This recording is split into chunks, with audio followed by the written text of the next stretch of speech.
Okay, that's Sheila. I know. Let's- Hello. That was Sheila. Oh. Let's take a breath. May the words of my mouth and the meditations of my heart be acceptable in your sight, O Lord, my strength and my redeemer. And we were talking earlier about today's daily word, and many people have read it, but I'm going to read it again because it's about prosperity. My prosperity is rooted in my divinity. The mind of God is limitless and infinite, and my experience of prosperity is rooted in this understanding. I am fully divine, just as I am fully human. As a spiritual being, I can claim divine ideas in prayer and use affirmations to develop my prosperity consciousness. When I do this, I am no longer bound to the ideas of limitation I may find in my material circumstances. I practice wise stewardship of my finances and other resources while trusting there is a greater, more enduring reality, namely, there is no lack or limitation in God. I do not wait passively for my circumstances to improve. I claim divine ideas and put feet on my prayers to create my prosperous life. And from Psalm 1:3, they are like trees planted by streams of water, which yield their fruit in its season, and their leaves do not wither.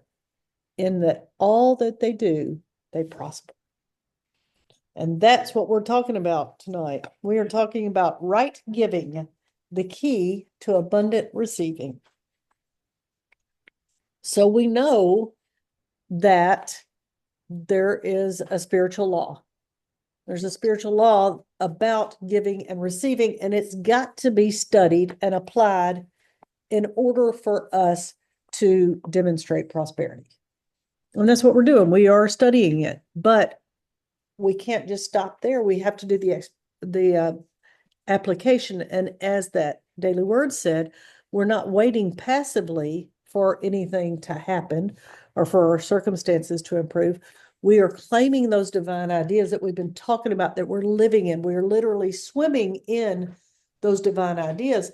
And we take those, we appropriate them, and we put feet to our prayers. And then we demonstrate. Then we manifest these things that we've been talking about. The spiritual law that all this is based on can be learned. And I'm working on it. And it can be adhered to just like we can learn any other law. We can learn the laws of the road when we learn to drive. And we may choose to adhere to them, and we may not choose to adhere to them. But when we do choose to adhere to them, we know that we're not going to get a ticket. We know that there's not going to be any consequence. When we choose not to do that, then often there is a consequence. And that's the same thing with the spiritual law. The law is a way of thinking, of doing, of living, and of being, just like Jesus taught. So when we think about the things that Jesus said, give and it will be given unto you, do unto others as you would have them do unto you, he was talking about practical ways of living. And all of the things that Jesus taught are practical. And we can apply them to our lives, but we've never, as a race, fully embraced them. We talk about them a lot as a race. We talk about them a lot, especially in the South, about Jesus wants this, Jesus does that, Jesus loves you, Jesus, Jesus, Jesus. But we don't often take that additional step of applying those things in our lives. So it's like Jesus says, for you to do all of this stuff. And when you do, I'll have a much better life because y'all are going to be acting right. And I often feel that way, but it's not just about anyone outside any other religion, any other person. It's about me. It's about my relationship. It's about what I'm doing to get right. Because we have an ethical moral responsibility to do these things.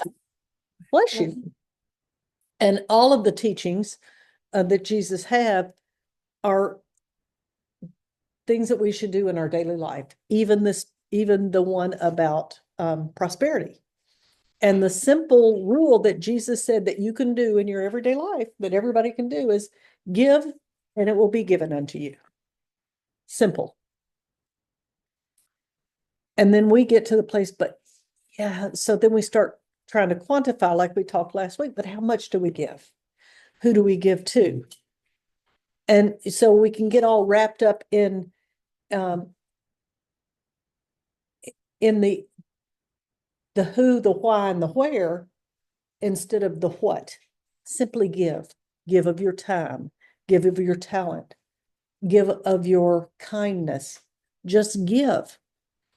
And Fillmore says that the reason that we haven't been successful in following it is because we don't understand the law. We hear it, but we don't understand it.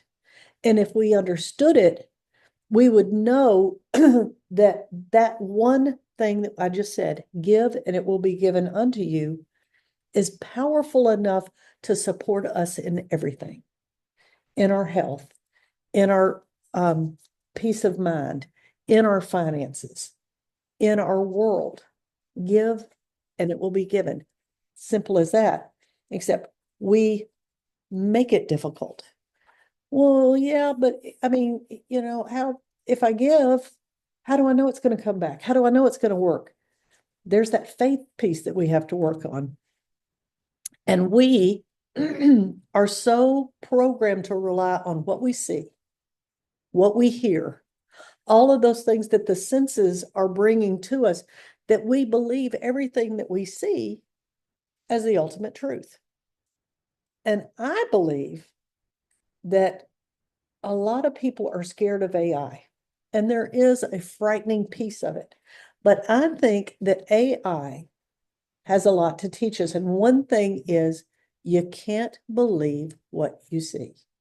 You can't believe what? You can't believe what you see. You cannot believe what you see. Jesus warned us long before deep fakes. Do you know what a deep fake is? Deep fakes in AI are where somebody can take somebody's face, put it on something else that has nothing to do with them and make it look so real, and go back into the past and build this up to make it look like I started in a movie. I was a movie star, or something heinous, something awful. And they do these things. In fact, when I was writing this, it was probably about a month ago, maybe 6 weeks ago, and they had just uncovered something where somebody was putting senators in porn films, and they were putting their faces in it. It looked like they were starring in these films, and it's called a deep fake. And so because AI is so smart and people can manipulate computers to the place that we can no longer believe what we see.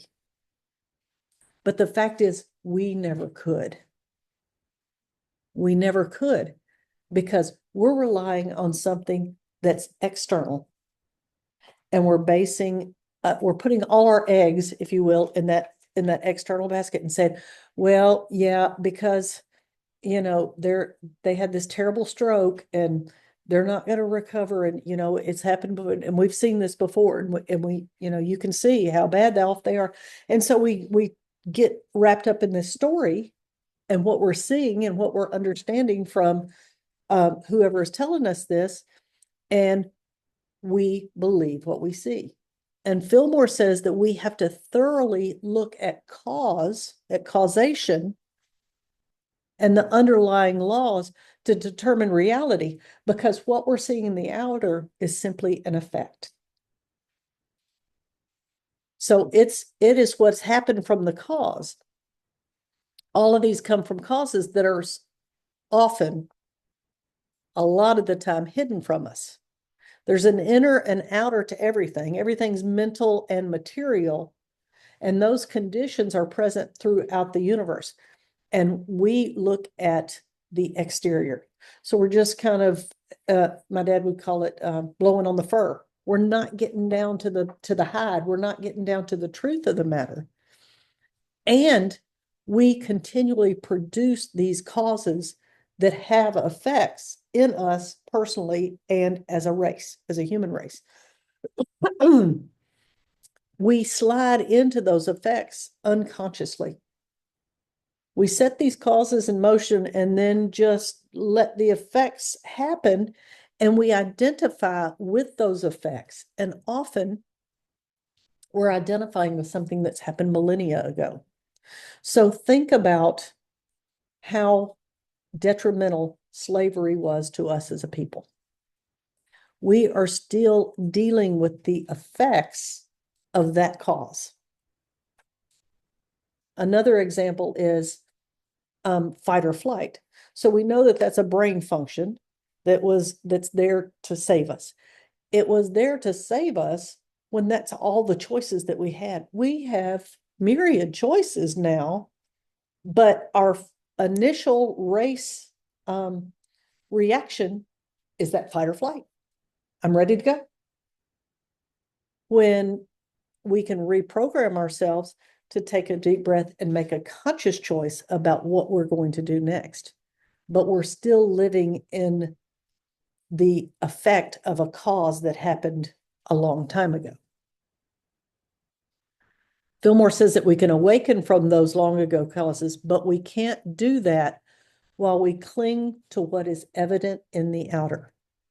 So as long as we're believing what we're seeing, as long as we're still buying into those, as long as we continue that dialogue about how awful things are, we can't awaken from that cause.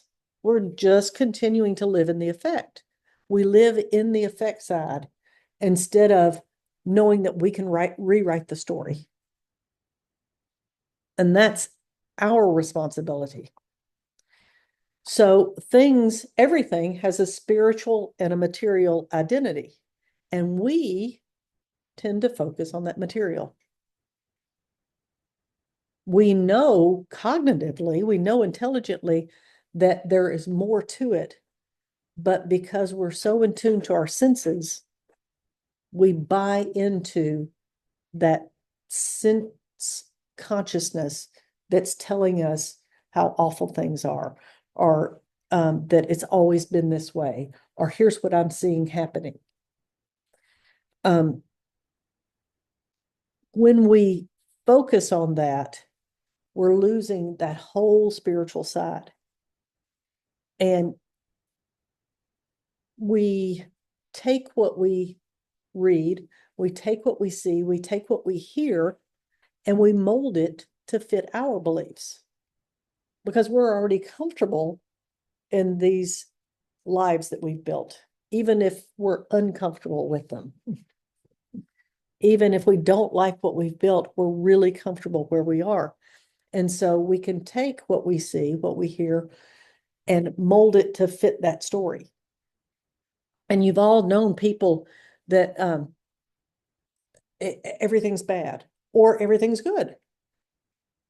And it's the same thing happening to both. So you could take the person the people that you're thinking of right now, the one that may be called a Pollyanna and the one that's just the Debbie Downer, and set them on either side of this table and have the same cause happen. And the effect is two separate things. Because over here it's awful and it's never going to get any better. And over here this is the best thing that's ever happened to anybody. And then the rest of us fall somewhere in the middle. But we're all making those decisions. We're all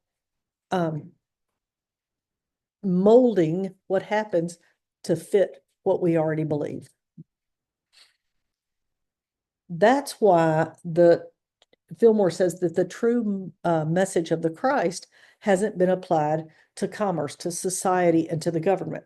So all of those things out there, all those things that we hold as separate from us. The government is something else. Society is something else. Commerce or finance or banking is something else. And those are all material things and not something that we can't affect at all. So those effects out there are something that we can't apply anything to, but that's not true. What we have to do is take what we know and apply the spiritual truth in those areas. And then we will find permanent remedies to what we think are societal ills. So if we see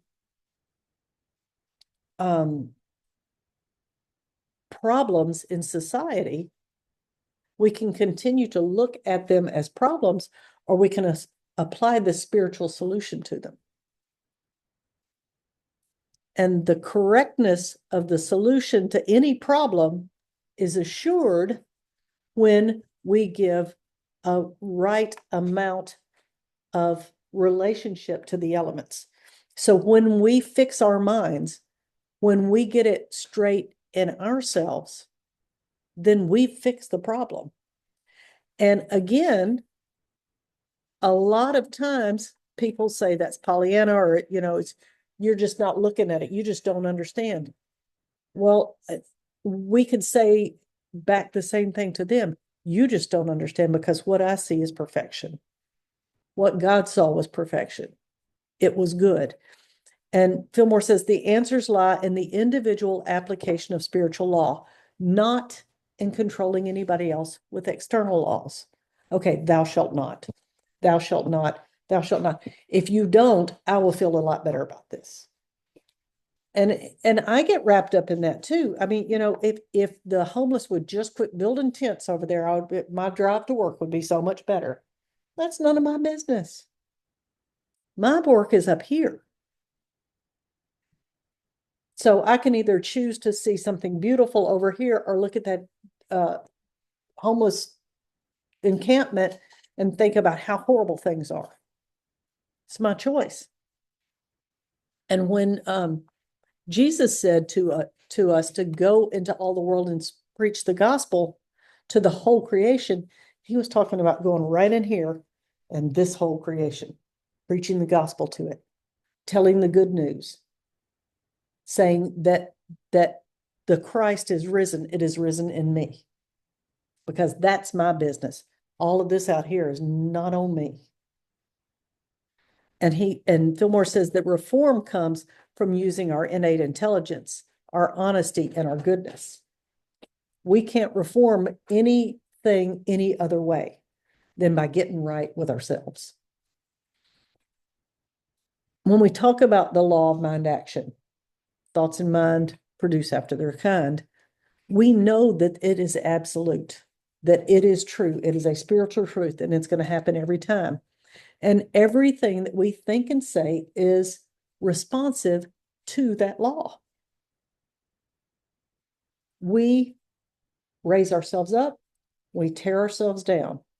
We're justified or we're condemned, and all by our words and thoughts, not by what anybody else does. You can't condemn me. I can condemn me. You can't justify me. You can't make me feel good about myself. That's all an inside job. We have to do it ourselves. And what we say and what we think always plays out in our lives without fail.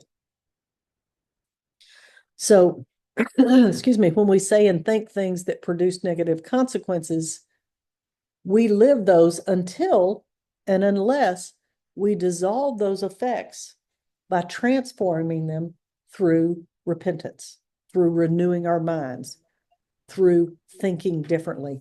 It's all the same thing. But it's going to continue on that track until we change it.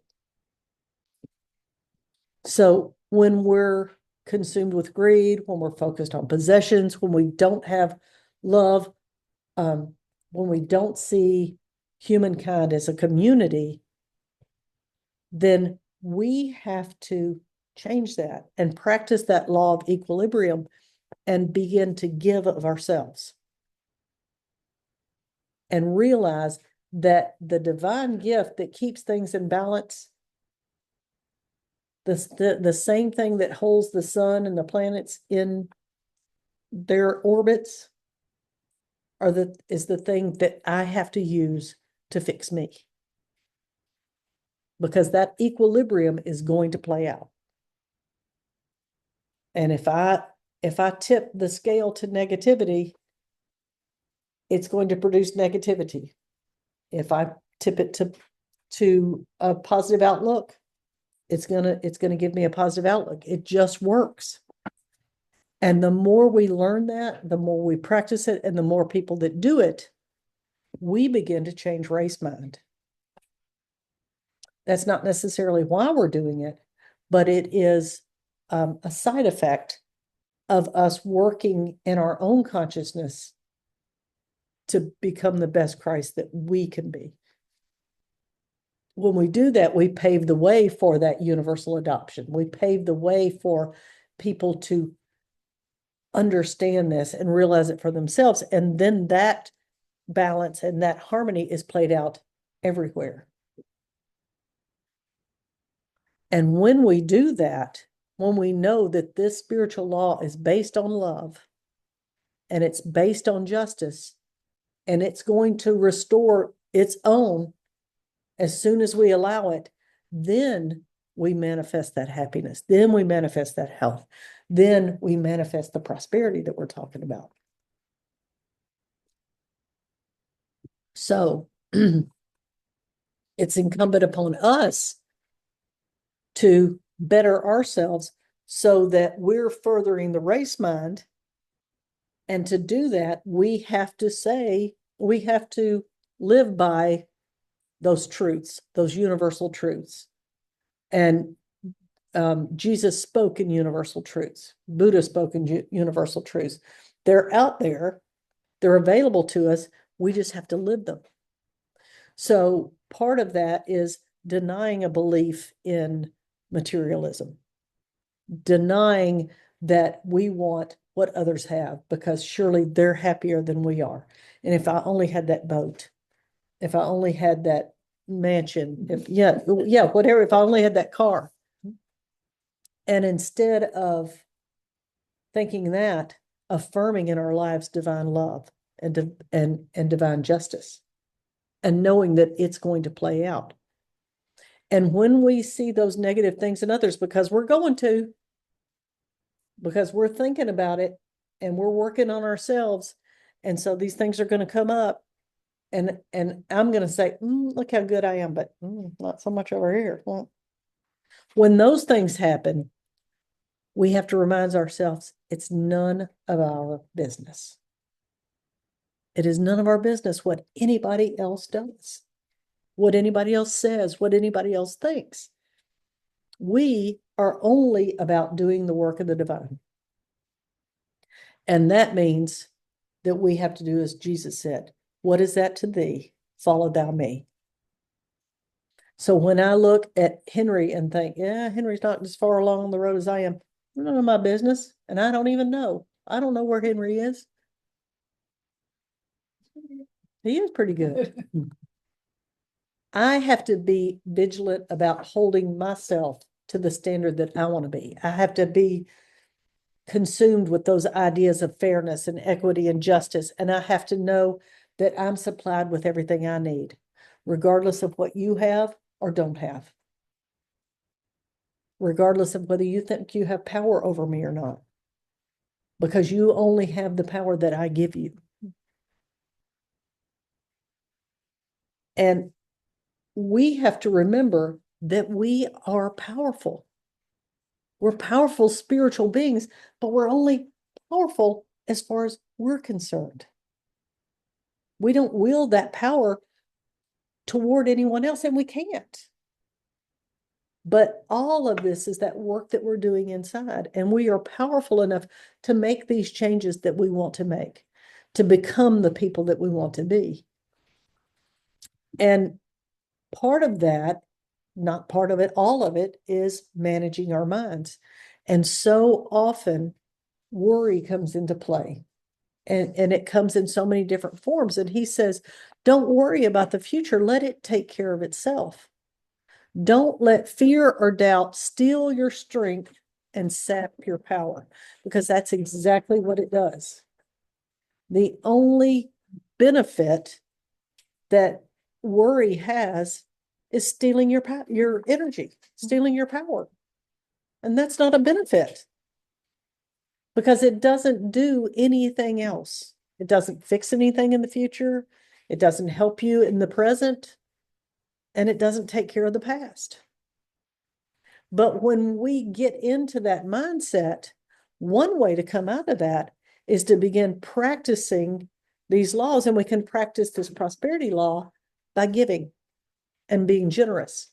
So if we get up in our heads about, oof, I don't know, now that I bought this new car, Linda, I just don't know if I should go on vacation next year because, I've spent a lot of money. No, the thing to do is to start giving more, to give and just see what happens. See what you get back from that. Give in that spirit of love. It doesn't have to be a lot, but you give in the spirit of love, even when you don't see a return on your investment, because that's not what we're about. It's not about what am I going to get for this? Unless you want to say, what kind of peace of mind am I going to get by giving this? That would be the only return that you should even be concerned about. I'm going to give this and I expect it to be returned, even if it's just in peace of mind. And so we give and we put substance into our giving by giving it from the heart and then blessing everything that we give. And by seeing ourselves as stewards of God's abundance, then we know that we have everything that we could ever need or want. And we can give of that inexhaustible supply because we're simply stewards. It's not ours to have and to hold, but it's ours to use and enjoy. He talks about charity here, and I'm thinking about a lot of times we say charity as giving from the heart now, but when he was writing this, he was talking about charity as in people who have nothing, and I'm going to give to you, and I'm going and it's going to make me important because I'm giving to you. So if you think about those old movies where there's this Oliver, more please, that type of charity, that's what he's talking about. And he says never give anything with the idea of giving charity, of you're helping someone out. Because there's no such thing as charity. Everything belongs to God. It's not yours. It was theirs in the first place.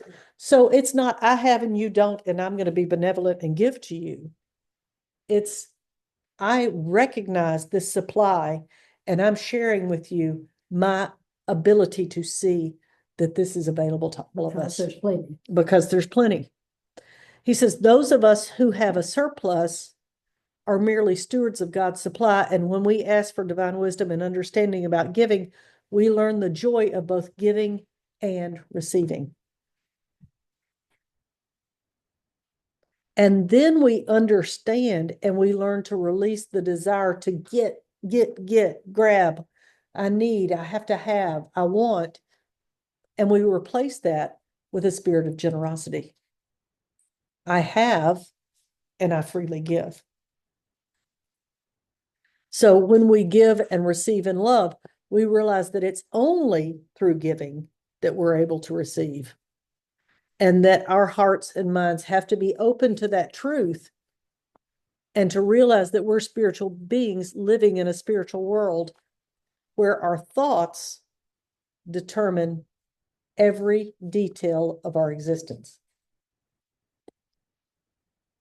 Every single thing that we see, everything that happens to us, everything that we know is determined by our thoughts. So when we change our thoughts, we change our reality. And contrary to popular belief, we do have dominion over the ideas in our minds. And we have to use that control to suppress them and make them obey through our divine power. Because those thoughts are going to run wild. Monkey mind is real. And we have to use that power to say, no, you don't. That's not how I want to live my life. That's not how I want this to play out.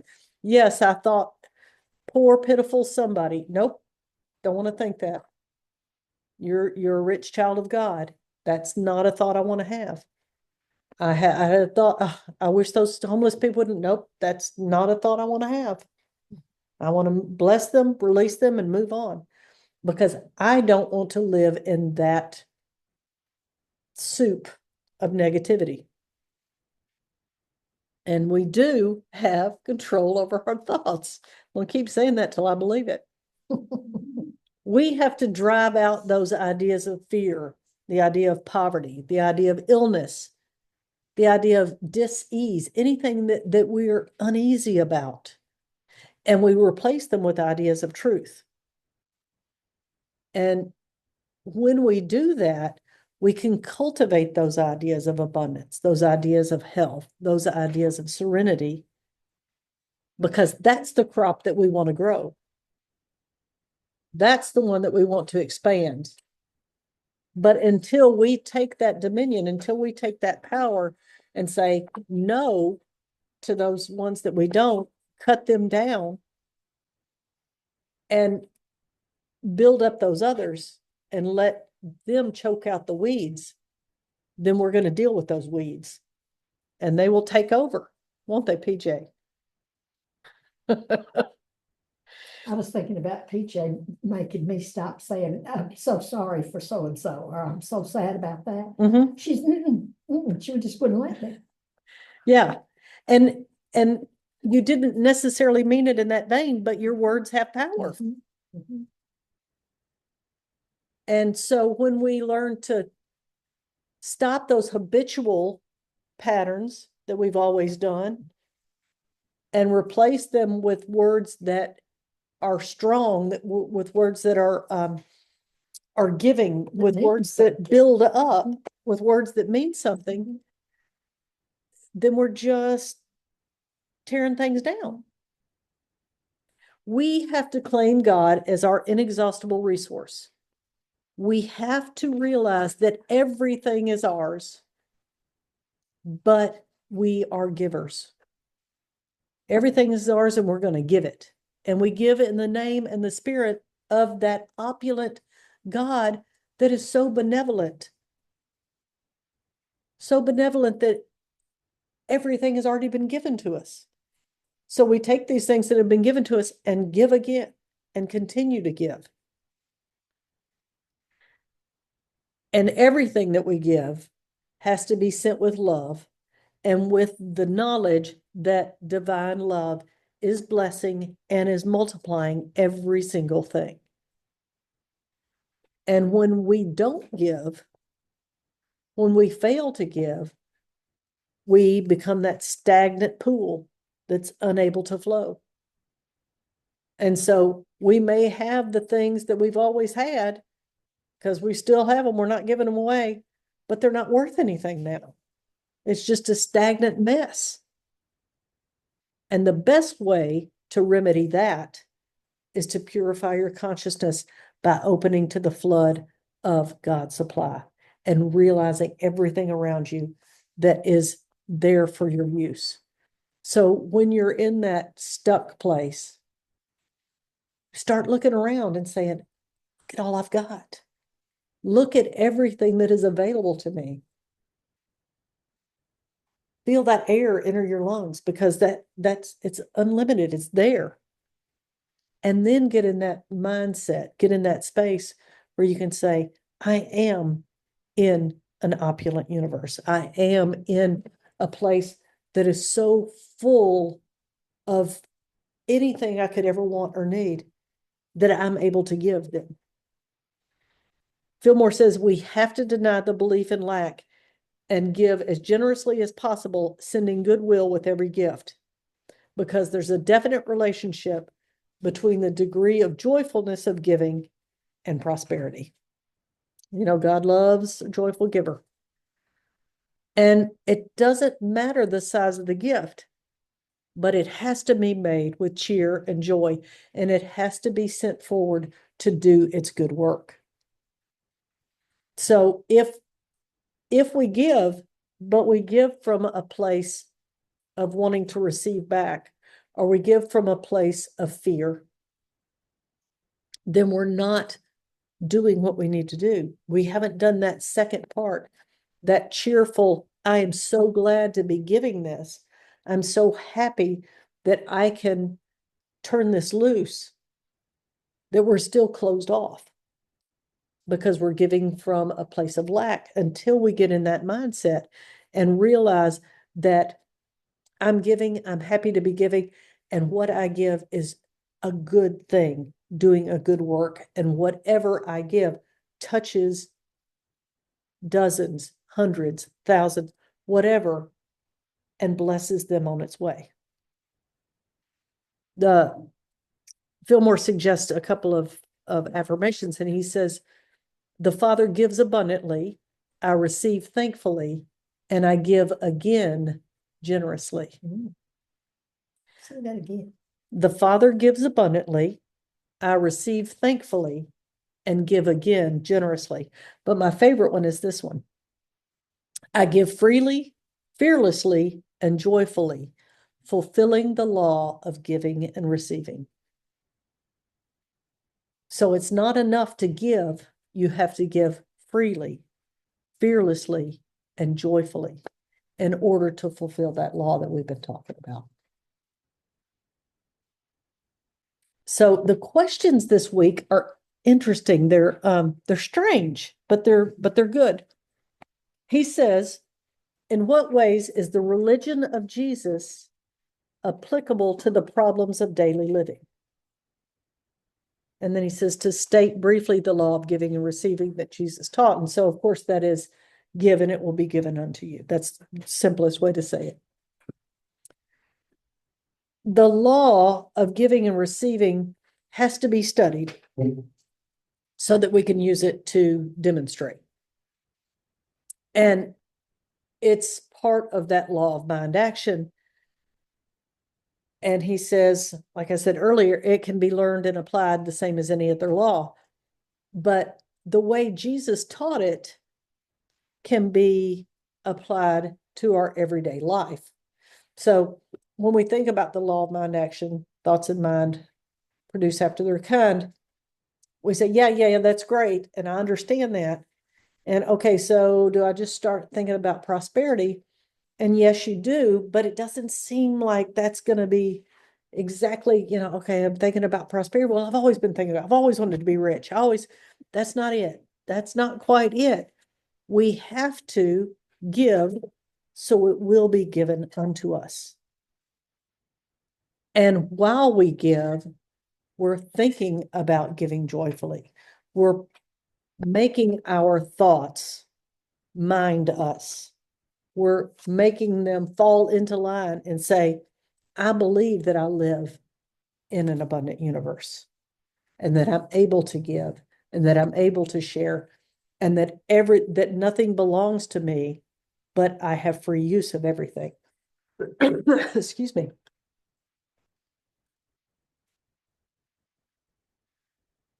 He calls them lofty teachings, and they are, but they're practical and they're vital to our society, even to the place where he says that they're the very foundation of business stability. And when you think of it that way, it's the truth. Because those businesses that don't have this spiritual understanding, that don't give, don't survive. I mean, they may for a while, but we were talking about several weeks ago, we were talking about Houston's, and an article that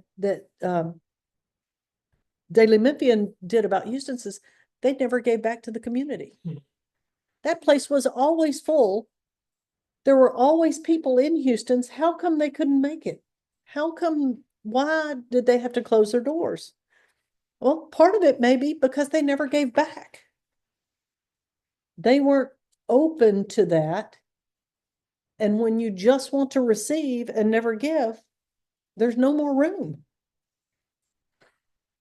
So the law of giving and receiving, give and it shall be given unto you, is applicable in this case and in every case. We have to have that flow. We've got to be in the divine flow. The next question is, why has the teaching of Jesus not been more effective in changing conditions in the world and in individual life?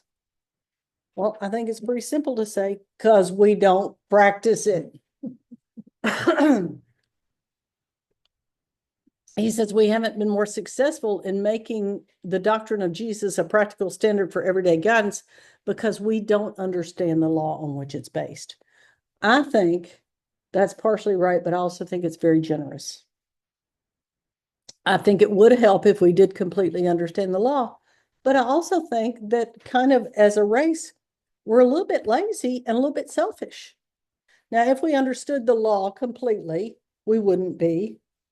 But more than that, it's like, well, the more I think about it, I think that is right. Because if you really believed, if you really believed that give and it will be given unto you, then you wouldn't be worried. You wouldn't be scared. You wouldn't think that you had to overcharge people or hoard money. You would share it. You'd be worried that you hadn't given enough. Right, right. And Paul said, you look at things that are before your face. And the same that Jesus said, judge not according to appearance. So instead of relying on or respecting or understanding this law, we rely on our senses. What we see, we believe. And everything else makes us afraid. Yes. And I believe the law works. It's working. The law is the law. It is. Right. If the law is, okay, we're gonna take Houston's. Houston's didn't, it's not that they didn't follow the law. They did follow the law. The law was if you don't give, you don't get back. So they were following the law. Yes, they were. Yeah. Yeah. It's negative, it's positive. Right. I don't know if you could hear, but Linda said the law is negative and positive. They were following the law. I mean, if you speed, you get a ticket. If you don't give, you don't, you're right. You're right. So you can't not follow the law. I mean, The law is. you're going to be subject to the law. So yeah, you're going to be subject to the law. If you don't follow it, if you don't follow it positively, there will be consequences. Yeah, absolutely. And we set these causes in motion and suffer those effects without even realizing that we've set the cause in motion. So if we're still talking about Houston's, they didn't understand the law. They didn't know the cause they're setting in motion about not giving, about not being open to that flow. And so the effect comes back as they have to close their doors, but they don't see that. So they're often, and that may not even been the cause and effect. That's just what often we don't understand. We're suffering effects of causes that have been set in motion so long ago, or karma, if you will. We don't even know where it came from. And some of this is race mind. But we have the ability to change that. We have the ability to set it right. And that's, through changing our mind, through repentance, through doing right. He asked why we think economic reform is so much needed at the present time. Well, I think to me, it's kind of obvious. There are the haves and the have-nots, but that's out there. So we're looking at that. Within us are the haves and the have-nots.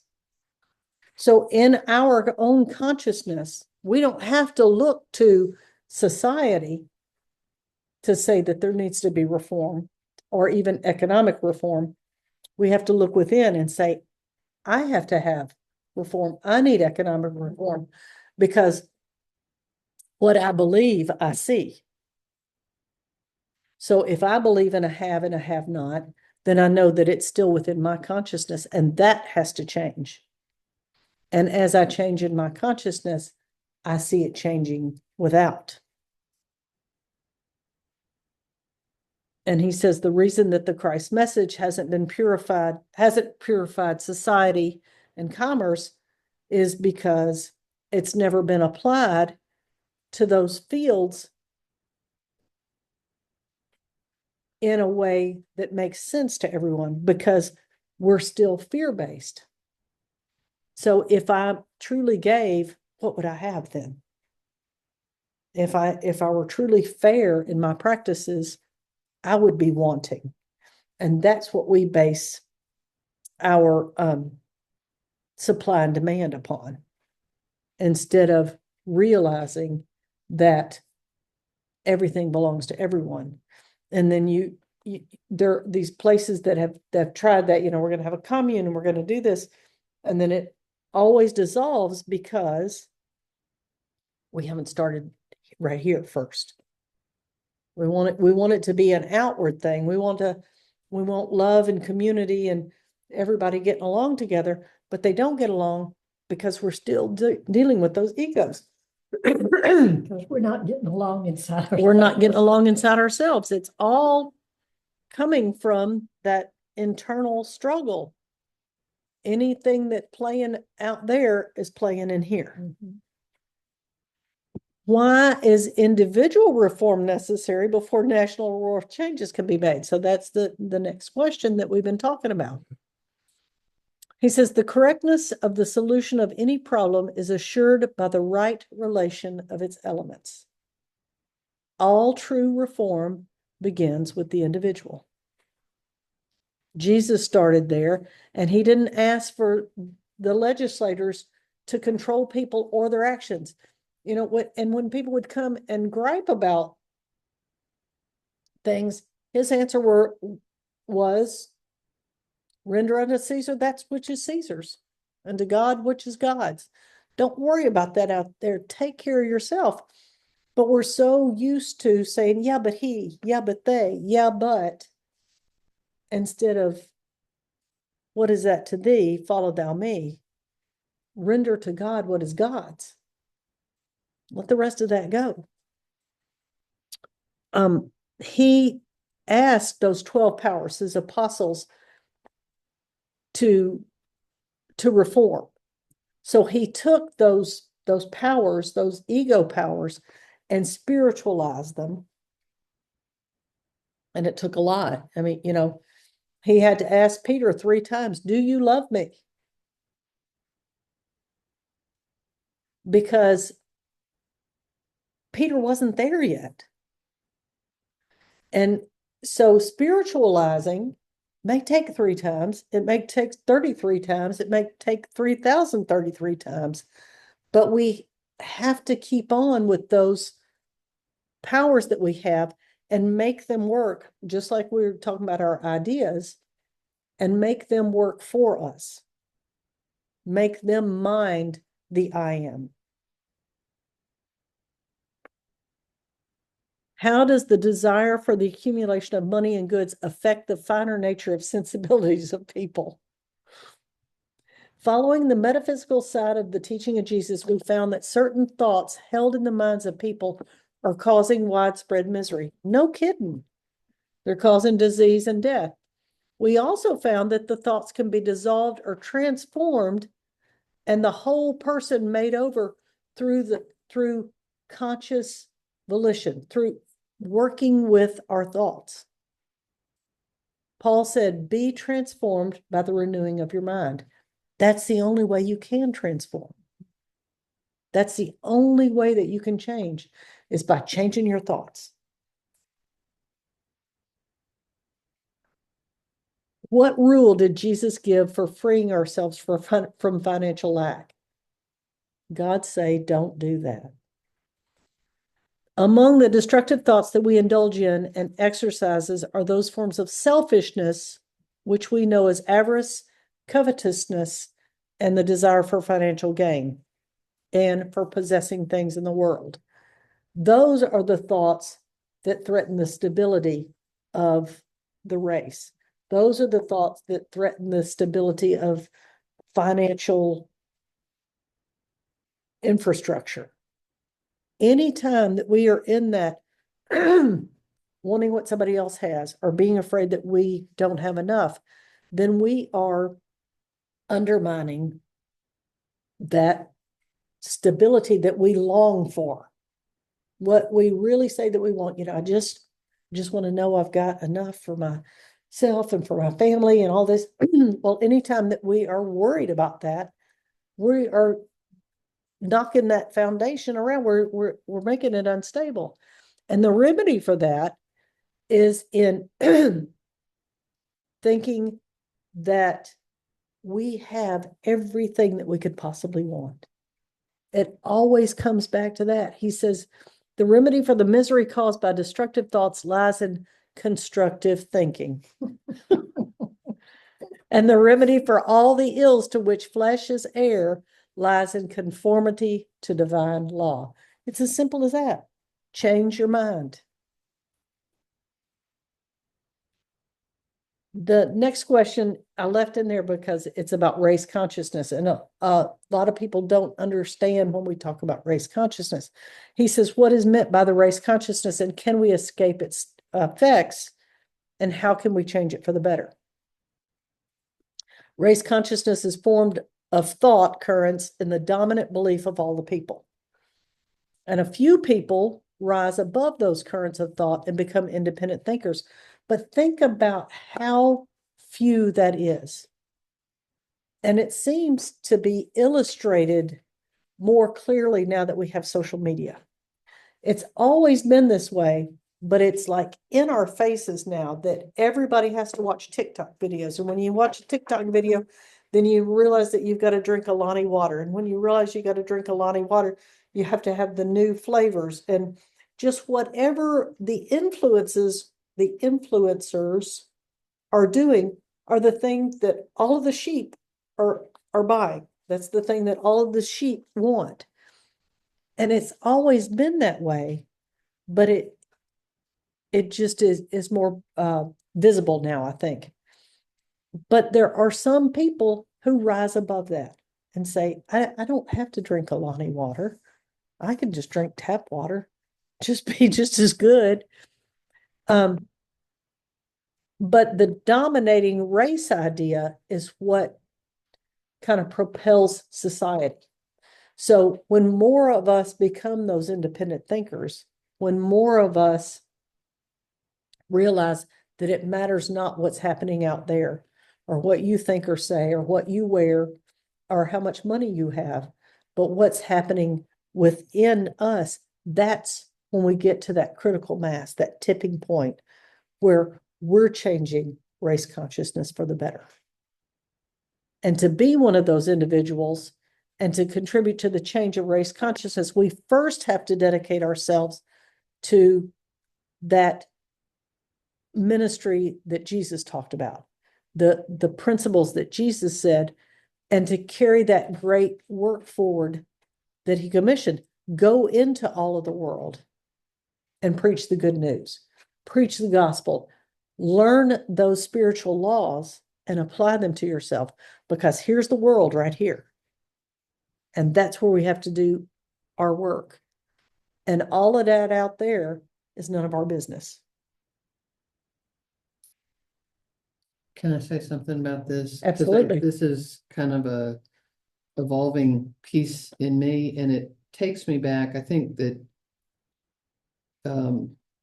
I wasn't always sure that I fully understood, that I correctly heard what Sheila was talking about, but I heard it through my ears as this question of, okay, well, we say if if we're all good and we're all divine beings, then how do you explain the atrocities that we see in the world? And so when we think about, it's like, okay, we are all divine beings. That doesn't mean that we're all choosing to follow and and talking about race consciousness kind of helps me understand, okay, there is stuff other than divinity as we understand it, but the other piece is, the real lesson is,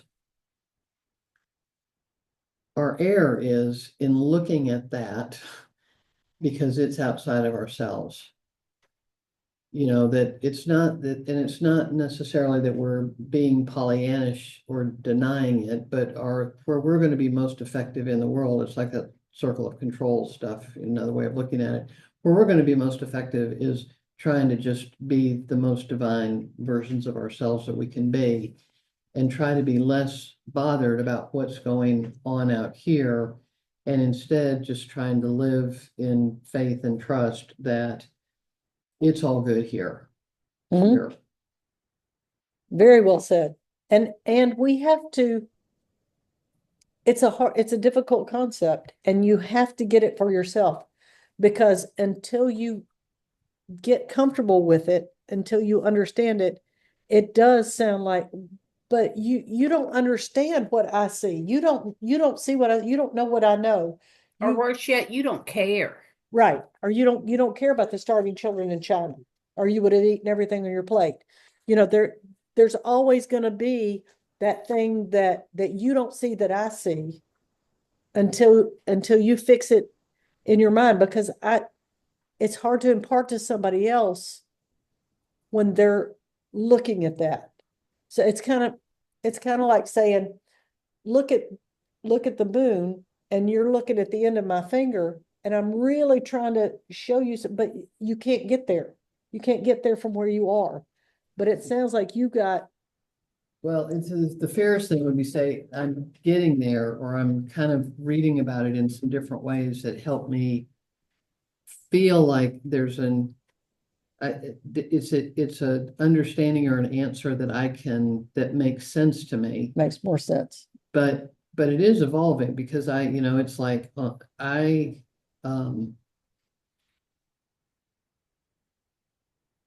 there is tension in me between, this idea of just kind of trying to live that all is good, that I will be protected, that I will be taken care of, and a fear piece that is, my gosh, knowledge is power, and I need to be able to know and see what's coming in the material world, because some of the elements of the material world, when I am looking at them, are disturbing, frightening to me, Mhm. and that I do feel like in the material world, that there is some vulnerability to me. I don't, There's a lot. and so kind of trying to, like, it's hard to reconcile. It's really more about, I'm kind of able to wrap my mind around the idea better, and not necessarily, and definitely not living it all the time, and not completely sure that it's wise to live it all the time. I'm kind of in that place. I'm not, if that makes any sense. It does, and that's okay. That's where you are. And that's fine. But we are spirits in the material world.